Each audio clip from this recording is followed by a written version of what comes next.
Throughout the history of mankind, the divine messages are often shrouded in mystery. Prophets, messiahs, or whichever names you call them, are often persecuted and oppressed, their words obscured. But how do we distinguish the true from the false? To do so, one can only rely on the divine's guidance, and the truth will reveal itself to those who earnestly seek it.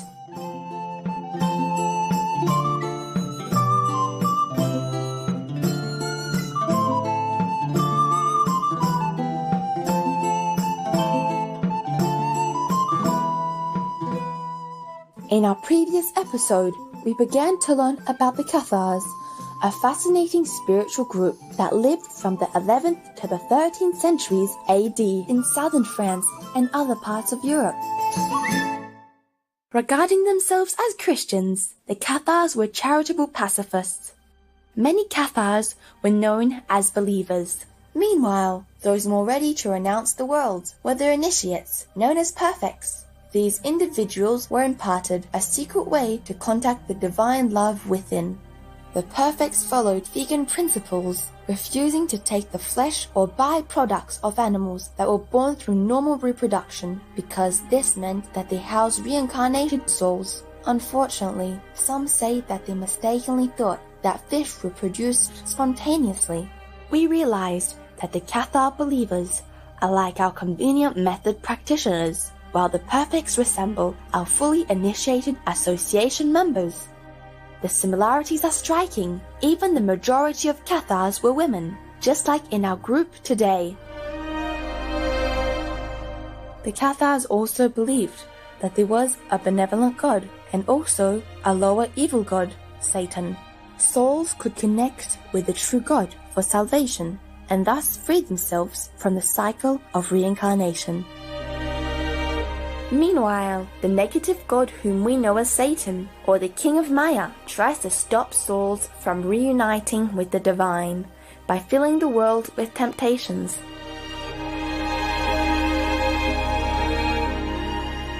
Only through initiation and living a pure and moral life can one become eternally free from the imprisonment of the evil god and return home to heaven.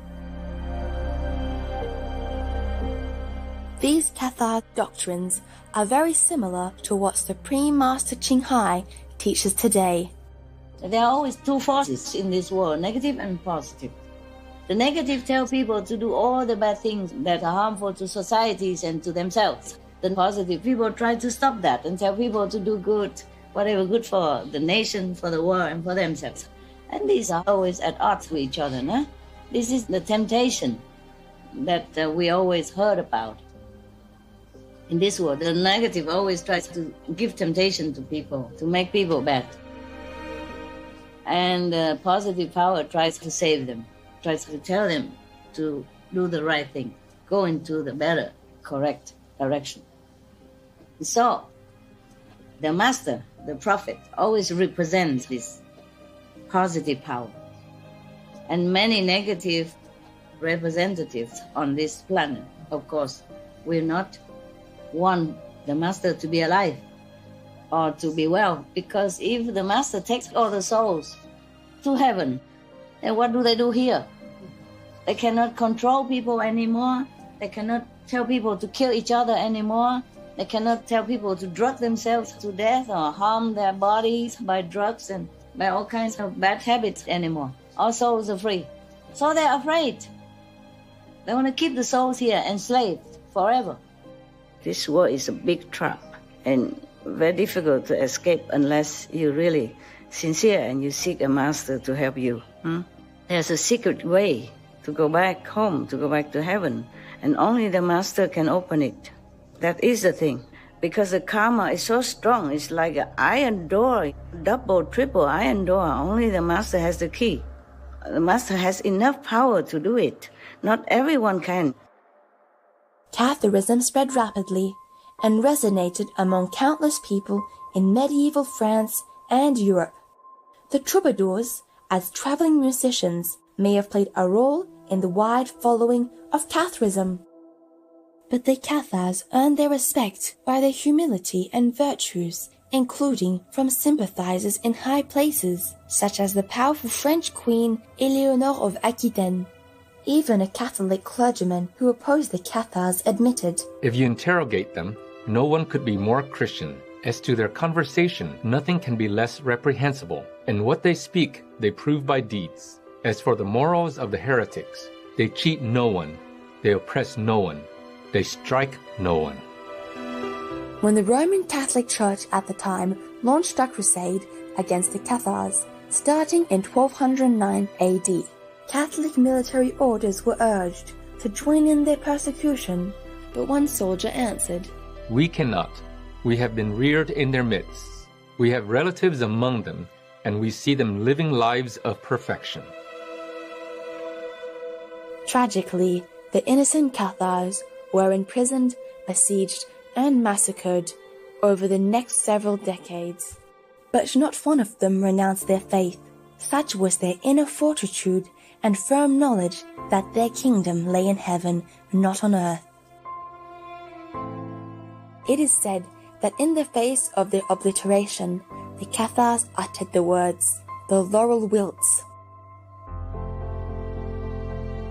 For the Cathars, the laurel was a sacred symbol of the divine love, the essence of their faith. But the Cathars had inner knowledge that their Church of Love would revive someday. As we saw last week, the last Cathar perfect, Guillaume Belibast, proclaimed the following just before his martyrdom in 1321. 700 years from now, the laurel will turn green again, and the good men and women, meaning the Cathars, will return. Thus, the Cathars knew that either they, or perhaps more likely, spiritual people just like themselves, would flourish 700 years later, which is today. In 1244 AD, one of the last surviving Cathar communities took refuge at the fortress of Montségur, when they were besieged by 10,000 troops for 10 months before their surrender. Weakened by the cold and hunger, about 225 of them bravely met their end together at the stake. Centuries later, in 1978, this site at Montségur was visited by the late respected British dowser and spiritual author named Colin Bloy. He is also the founder of Fountain International, a gathering of individuals who are encouraged to use a simple meditation technique to bring peace and healing to their local communities. Mr. Bloy was dowsing, detecting spiritual energies using rods in the meadow where the 225 Cathars had perished in 1244, when some information was mysteriously revealed to him, predicting the future rebuilding of an Andorran church in 1986. Later, Mr. Bloy realized that there was a greater meaning to this. In March 1985, Colin Bloy was suddenly inspired from within to write down a prophecy regarding the Cathars. Flowing through his hand within just 10 minutes, the words, not his own, came from the year 1244 AD, when that group of Cathars were martyred. In accordance with an old prophecy, the Church of Love is proclaimed in 1986. It has no fabric, only understanding. It has no membership, save those who know they belong.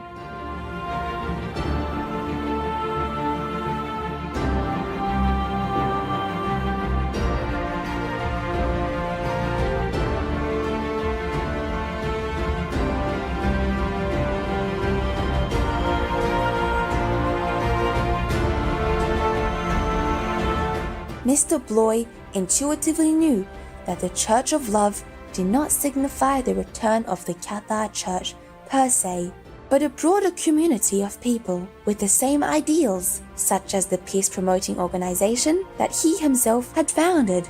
We too wonder whether the Church of Love that was to be proclaimed in 1986 might also encompass our association. The Supreme Master Qinghai International Association was just beginning at around 1986, forming naturally around Master's teaching of love. Created neither to gain nor to keep members, Our association solely exists based on the understanding that everyone in it sincerely wishes to realize God under Master's guidance. Hence, it has no fabric, only understanding. It has no membership, save those who know they belong.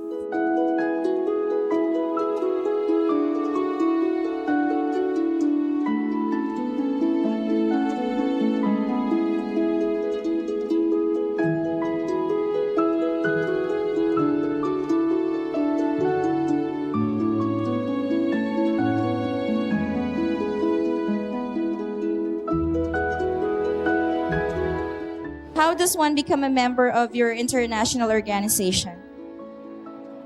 You just let me serve you. If you would like to know God, that's how you can join us, just to pray for the world. You're not a member of anybody. You are only a member of God's kingdom. So I just want to show you how to meditate, how to know God, that's all. You are not a member of any kind. We normally don't have anything like a membership or anything. But we give you a little card. So whenever you come to see me in my private residencies, if you want to, you have priority to come in, ask questions, no, meditate, whatever. That's it. There's no membership fee, no obligation. If you want to come, you come. You don't want to come, you don't come. Nobody will call you, bother you, or force you, or remind you of any kind. If you want to come, our house is open. If you don't come, sayonara. The prophecy continued. It has no rivals because it is non-competitive. It has no ambition. It seeks only to serve.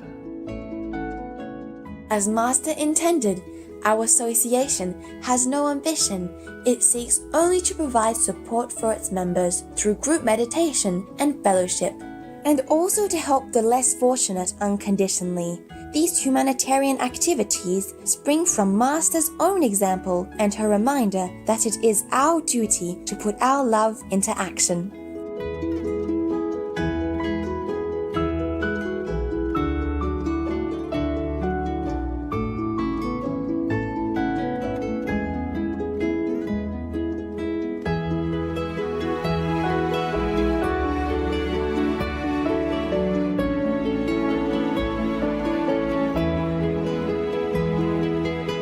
The very small group of Master's disciples formed the so-called association because it's requested by law in order to gather in groups for meditation. All other members have no membership requirement.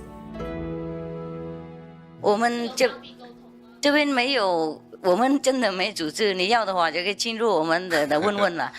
我们有多少就贡献多少。下一次如果再需要啊，快来，我有多少拿出来，你有多少拿，大家都一起送。因为我们自己是自动的嘛，这个是上帝的工作。我们那个上帝自己，上帝awaken 醒过来了以后，他自己会知道怎么救自己的亲戚朋友，何必组织什么？我们就在这边就有中华民国是最后才成出来，因为政府是指导我们说我们是要有一个机构这样子。We don't take any money, so whatever I earn. After I do everything else for everybody else in our family, then we give it away, Before we did it mostly by private name, so nobody even know we're doing anything. I never care. It's just recently they told me that sometimes we just give by private name is difficult, to explain to the government over there, the one that we want to help. Or give to some other organization, etc., etc.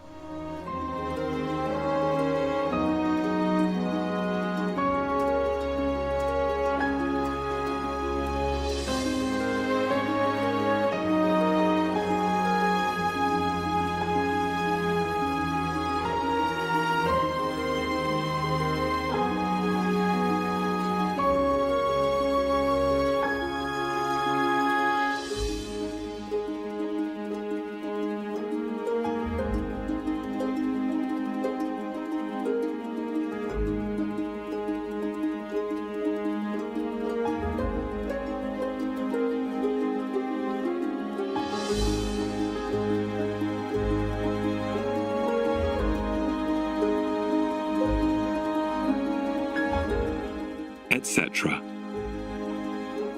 Spiritual viewers, we thank you for joining us today.